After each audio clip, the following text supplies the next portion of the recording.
Bonjour Laurent Nunez. Bonjour. Merci beaucoup d'avoir accepté notre invitation. Vous êtes ministre de l'Intérieur. On est ensemble pendant 20 minutes pour une interview en partenariat avec la presse régionale représentée par Christelle Bertrand du groupe La Dépêche. Bonjour Christelle. Bonjour Oriane. Bonjour Laurent Nunez.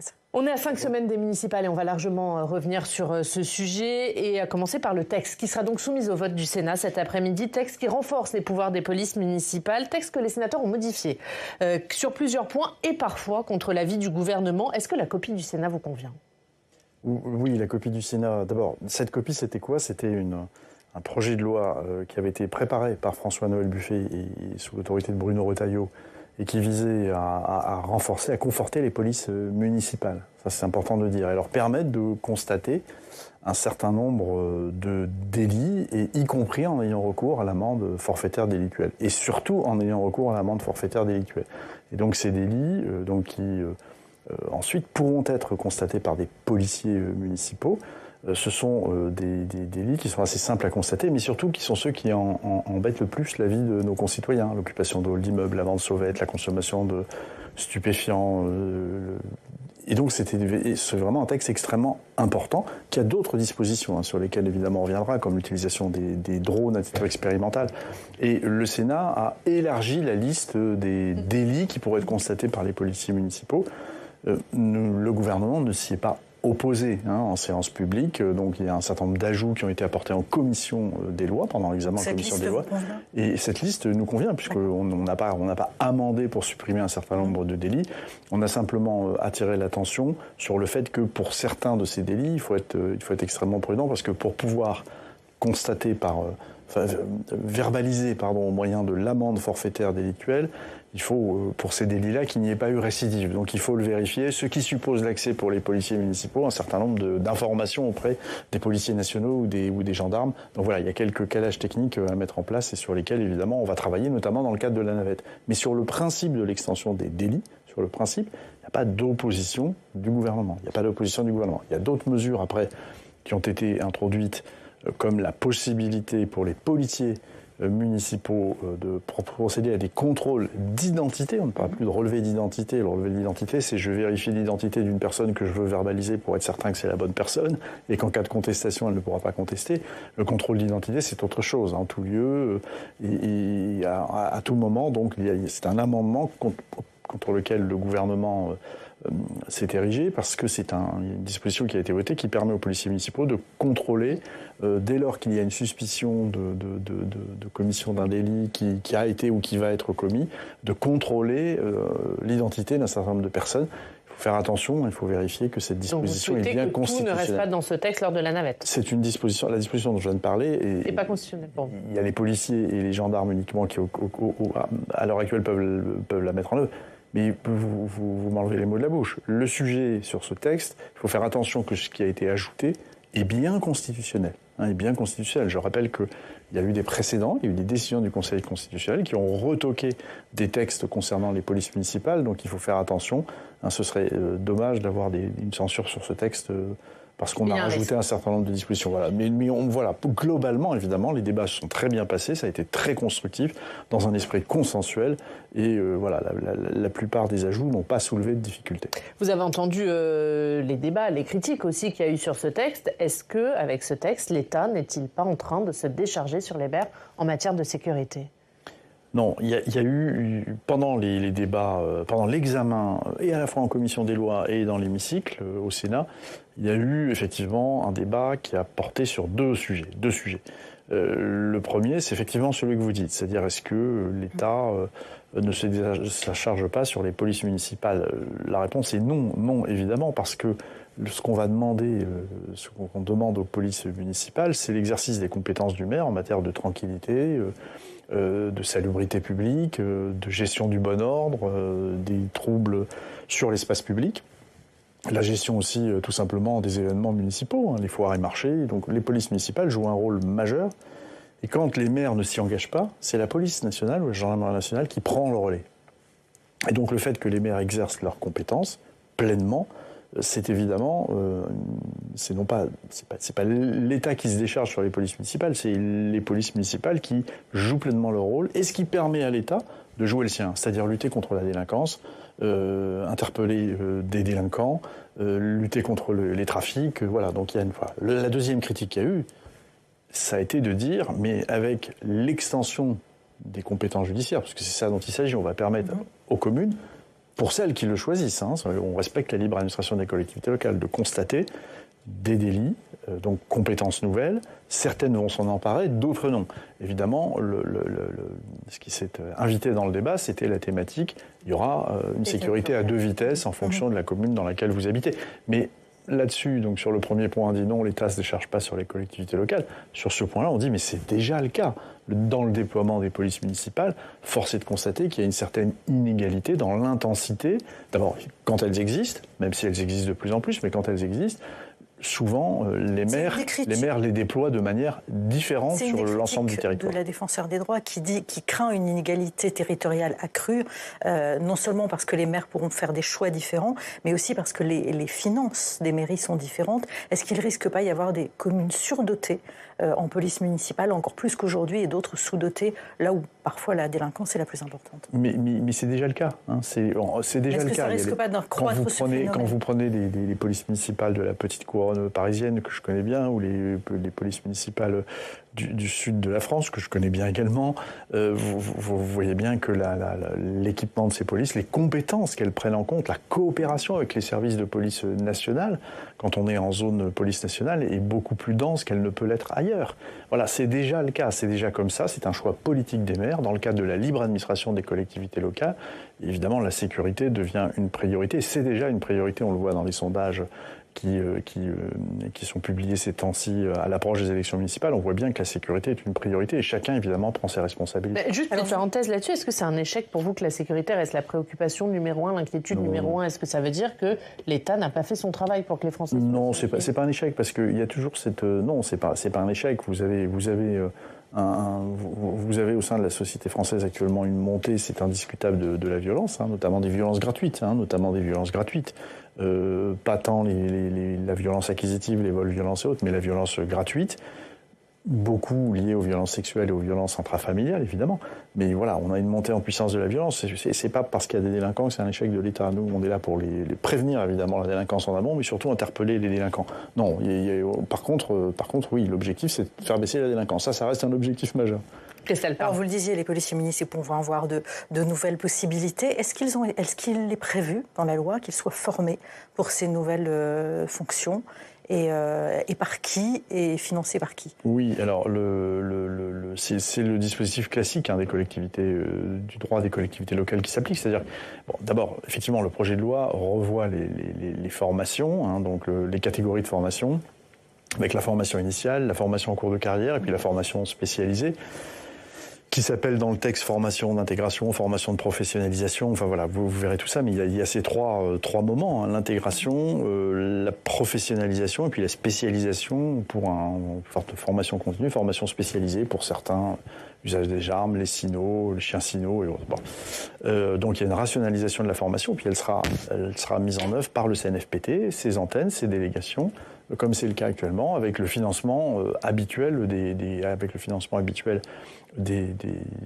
donc avec la contribution, le financement habituel du CNFPT, même si pour certaines formations, on a eu un débat avec le Sénat, pour certaines formations, notamment les formations dites de spécialisation, le Sénat a voté un amendement selon lequel le financement relevait de la contribution de l'ensemble des collectivités locales, alors que seules certaines d'entre elles vont avoir recours à ces formations de spécialisation. Là, il y a eu un débat entre nous et le Sénat a voté un financement par l'ensemble des collectivités.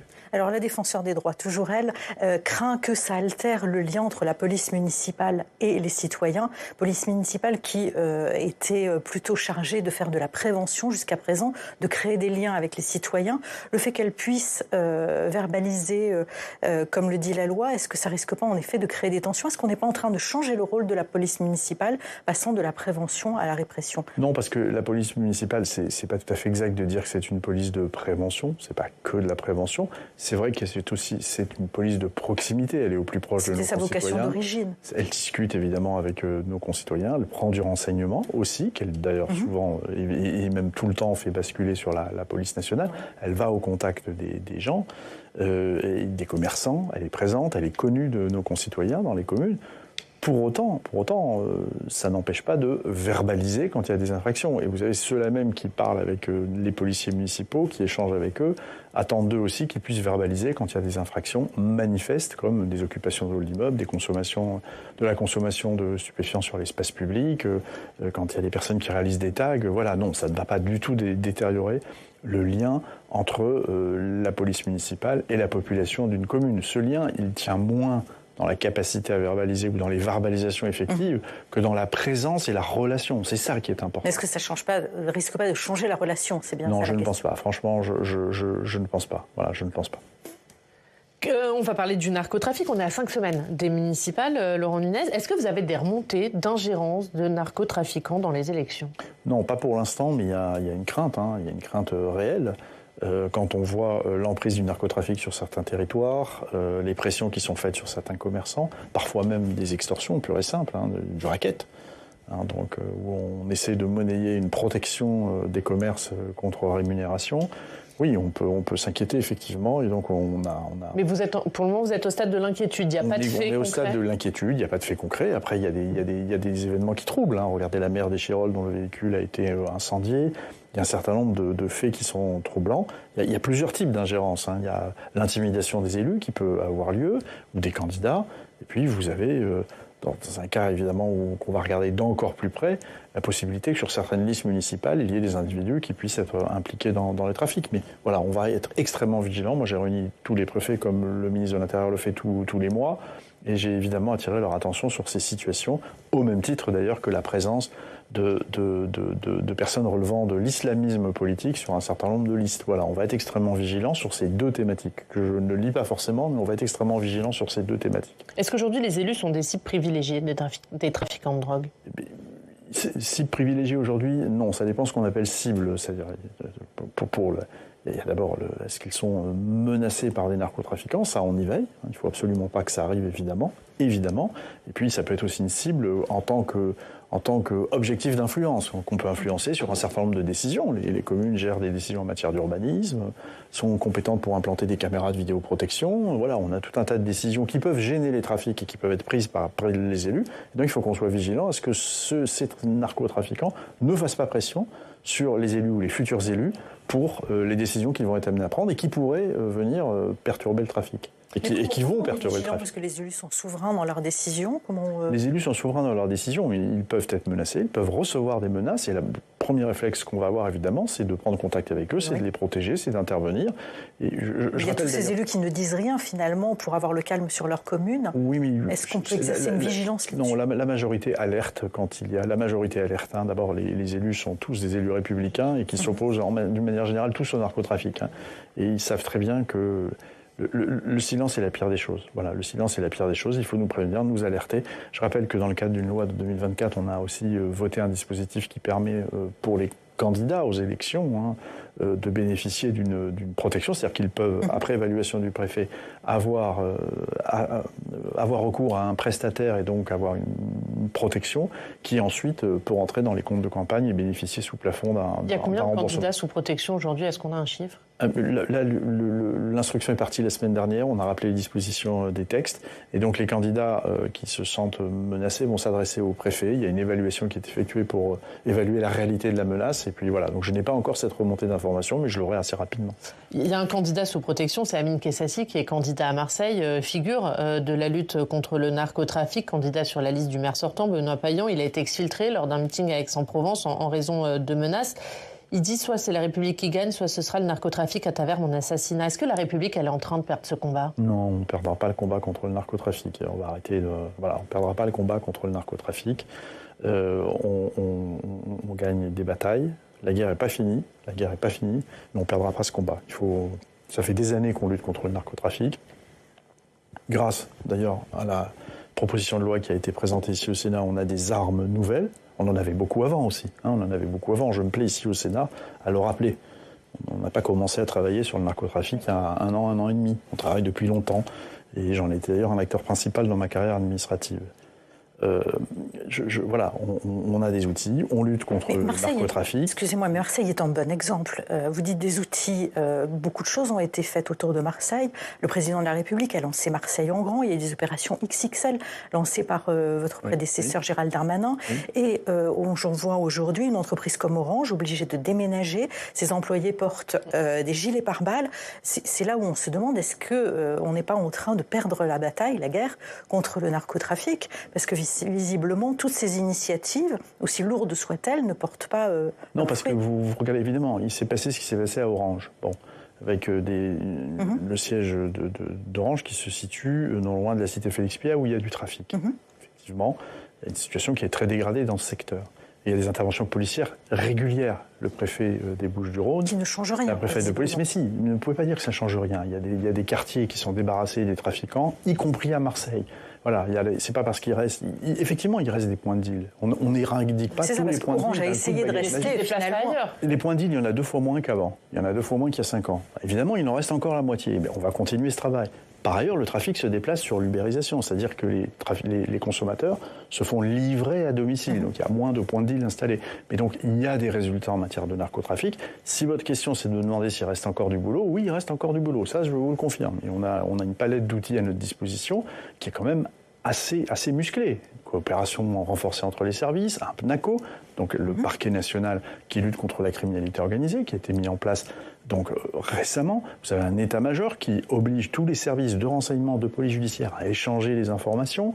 On a des mesures juridiques nouvelles, des techniques spéciales d'enquête qui permettent aux services judiciaires de mieux appréhender l'activité des trafiquants. On a les préfets qui ont des possibilités administratives nouvelles, la possibilité de fermer des commerces, de prononcer des interdictions de paraître. C'est-à-dire qu'on empêche des trafiquants à revenir sur leur point de deal, sur le quartier, à enquiquiner les gens. Et puis, on peut procéder, le préfet peut se substituer aux bailleurs sociaux et demander à ce qu'il y ait des expulsions locatives pour troubles de jouissance quand il y a des trafiquants. Donc on a une palette d'outils qui n'a cessé d'être augmentée. Et je vous dis qu'on va continuer à lutter contre le narcotrafic et on y arrivera, bien sûr. Vous parliez des amendes décidées contre les consommateurs. Le président de la République lui-même a annoncé le passage de l'amende à 200 € à Marseille, justement. Quand on va sur votre site internet, on constate qu'en fait, c'est plutôt 150 € si c'est payé dans les 15 jours. Pourquoi ne pas maintenir cette fermeté face aussi aux consommateurs? Alors, elle est maintenue. Attention, il faut être prudent dans ce que vous dites. Je me permets quelques petites corrections. Là, on parlait des trafiquants. Il y a effectivement, le président de la République nous l'a demandé, de mener une action résolue contre les consommateurs.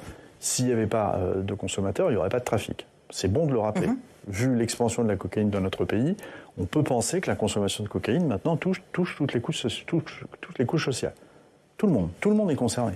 Tout le monde est concerné par le trafic. La cocaïne est en train de supplanter, oui, elle devient de plus en plus importante en termes de consommation.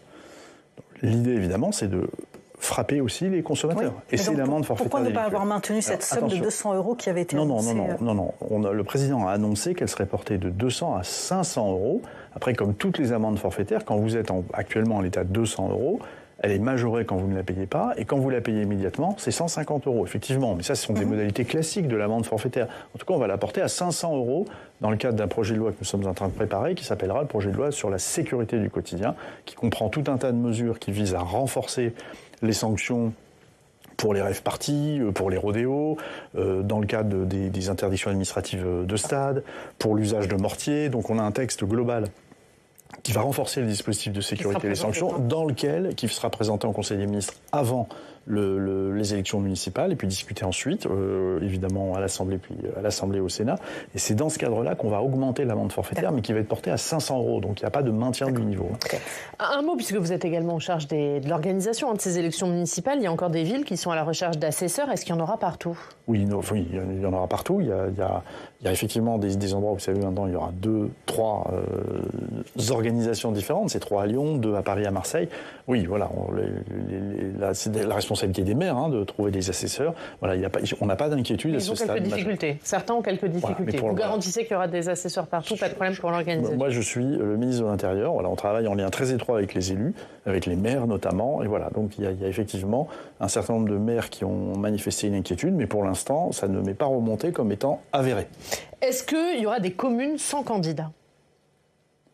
Je n'en sais rien. Est-ce que vous avez des remontées qui vous laissent présager? On sait qu'il y a des phénomènes d'épuisement des élus avec des démissions. Est-ce que vous avez des remontées qui vous disent qu'il y a des communes Oui, dans certains départements, les listes ne sont pas encore constituées. Voilà, dans certains départements, voilà. Mais pour l'instant, il y a quand même finalement pas mal d'élus qui repartent. Et quand on prend c'est ce que je constate moi en lisant d'ailleurs la presse quotidienne régionale, ici, y compris celle de mon département, le département du Cher, voilà, il y a aussi beaucoup d'élus qui repartent ou d'autres qui prennent le relais, qui sont des petits adjoints ou d'autres équipes qui se constituent. Oui, on s'éloigne un peu des élections municipales dans l'entretien qu'il a accordé à la presse quotidienne régionale ce week-end. Sébastien Lecornu, le Premier ministre, a annoncé la renégociation des accords de 1968 avec l'Algérie. Où est-ce que ça en est? Est-ce que vous allez vous rendre en Algérie? Qu'est-ce que vous pouvez nous dire là-dessus? Alors, il y a plusieurs choses. Il y a plusieurs choses dans votre question. D'abord, est-ce que je vais me rendre en Algérie? J'ai été invité par le ministre de l'Intérieur algérien pour discuter de thématiques de sécurité. Vous savez que les relations ont été rompues en matière de sécurité, ce qui est quand même un problème compte tenu des flux qu'il peut y avoir, des flux de personnes qu'il peut y avoir entre la France et l'Algérie, des relations qu'il y a entre la France et l'Algérie. Donc oui, je me rendrai en Algérie. On est en train de préparer cette visite. Voilà, maintenant, la date sera fixée rapidement, mais on est en train de la préparer techniquement. Et surtout, les relations sécuritaires entre les services des deux pays ont repris.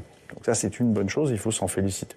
C'est une question technique ou c'est une question diplomatique? La question, elle est technique et diplomatique, évidemment. Est-ce que la libération de Christophe Glaise, qui est emprisonné en Algérie, est une condition à votre venue en Algérie? Non, ça n'est pas une condition. Voilà, ça n'est pas une condition de mon déplacement en Algérie. On le prépare techniquement et l'idée, c'est qu'évidemment, on retrouve un flux d'échange d'informations et notamment d'attribution de laissez-passer normal. Voilà, ça n'est pas une condition. Ça n'est pas une condition, la libération de Christophe Glaise, qui évidemment préoccupe beaucoup la France, qui est très attentive.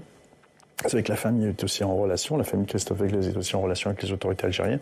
Voilà. Le deuxième sujet sur l'accord franco-algérien, le Premier ministre annonce effectivement dans son interview, mais ça avait été dit aussi auparavant, qu'il y avait une volonté, je comprends de part et d'autre, de renégocier cet accord, qui est un accord essentiellement de droit au séjour des ressortissants algériens sur le territoire national. La volonté, on l'a comprise, mais concrètement, ça en est où? Mais on va lancer une discussion. Voilà, ça prend du temps de renégocier un accord. Donc il ne sera pas dénoncé comme certains le souhaitent, il sera renégocié. Et cette renégociation visera sans doute à essayer d'orienter l'accès au territoire national, l'accès au séjour, avoir un peu plus de...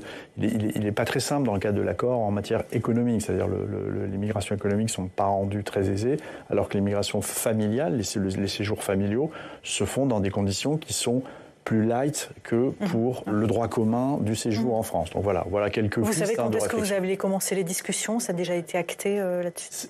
Les discussions n'ont pas commencé, mais nous allons faire des propositions à la partie algérienne de modification. Et puis il va y avoir un échange, vous savez, on discute. Oui. Voilà, ce sont une idée du calendrier. Ce sont deux États souverains qui discutent entre eux d'un accord international.